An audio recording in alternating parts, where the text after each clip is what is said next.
চলো বন্ধুরা, আজকে তোমাদের সাথে একটা রেসিপি শেয়ার করি। একদম সম্পূর্ণ নিরামিষ রেসিপি, পটলের একটা দুর্দান্ত রেসিপি, যেটা হবে গোবিন্দভোগ চাল দিয়ে। এখানে পটলগুলোকে দেখো ডুমো ডুমো করে কেটে নিয়েছি, আলুও কিন্তু ডুমো ডুমো করে কেটে নিয়েছি। ছোটো বাটির 1 বাটি গোবিন্দভোগ চাল নিয়েছি, আর সেটাকে আমি ভিজিয়ে রেখে দেবো আধ ঘন্টা মতো। আর এখানে গ্যাসে কড়াইয়ে তেল গরম করে লবণ আর হলুদ দিয়ে দিয়েছি। এবার পটলগুলোকে দিয়ে ভালো করে ভেজে তুলে নিয়ে এখানে ডুমো করে কেটে রাখা আলু দিয়ে খুব ভালো করে লাল লাল করে ভেজে তুলে নেব, যাতে আলুগুলো অর্ধেক সেদ্ধ হয়ে যায়।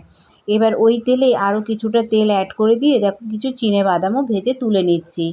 এবার ওই তেলে দিয়ে দেবো 2টো এলাচ, 2টো লবঙ্গ দিয়েছি, তেজপাতা, শুকনো লঙ্কা ফোড়ন দিয়েছি।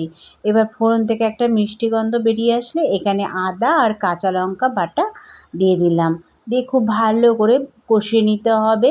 কষানো থেকে যখন কাঁচা গন্ধ চলে যাবে এখানে দিয়ে দেবো গোটা একটা টমেটো আমি বেটে রেখেছিলাম, সেটা দিয়ে দিলাম।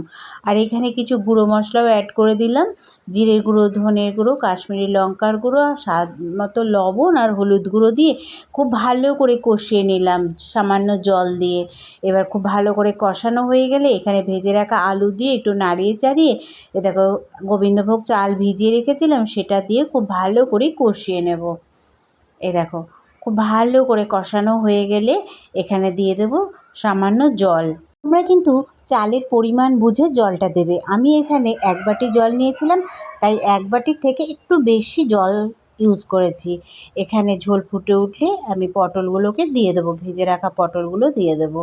নিরামিষের দিনে এইভাবে একবার রান্না করলে আর কোনো সবজিপাতির দরকার পড়ে না, বা মাছ মাংসেরও দরকার হয় না। এইভাবে রান্না করলে পুরো পরিবারের লোক কিন্তু হাত চেটেপুটে খেয়ে নেবে। দেখো এবার পটলগুলো, ভিজে রাখা পটলগুলো দিয়ে ভালো করে এই জলের মধ্যে ডুবিয়ে দেব, আর কিছুক্ষণের জন্য ঢেকে রেখে দেবো চালটা সেদ্ধ হওয়ার জন্যে। এবার দেখো চালটা কিছুটা সেদ্ধ হয়েছে, আরও কিছুটা জল শুকাবে, আর কিছুটা চাল আর একটু সেদ্ধ হবে। এবার দিয়ে দেবো উপর দিয়ে ভেজে রাখা বাদাম, আর দিয়ে দেবো পরিমাণ মতো ঘি দিয়ে, আর স্বাদ মতো চিনিও দিয়ে দিয়েছিলাম টেস্টটাকে আরও বাড়িয়ে তোলার জন্যে। আর এই রান্নাটা কিন্তু একটু মিষ্টি মিষ্টি হলে খেতে মন্দ হয় না, দারুণ হয় খেতে। তৈরি হয়ে যাবে দুর্দান্ত স্বাদের পটলের পোলাও। এইভাবে একবার বাড়িতে বানিও, আর সারা পরিবারের লোকের কাছে মন জয় হয়ে যাবে। দেখো তৈরি হয়ে গেল পটলের পোলাও। এইভাবে একবার বানিয়ে খাইয়ে দেখো, দারুণ হয় খেতে।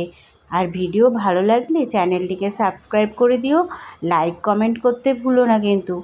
আজকের মতো টাটা বন্ধুরা, আবার পরের ভিডিও নিয়ে দেখা হচ্ছে তোমাদের সাথে।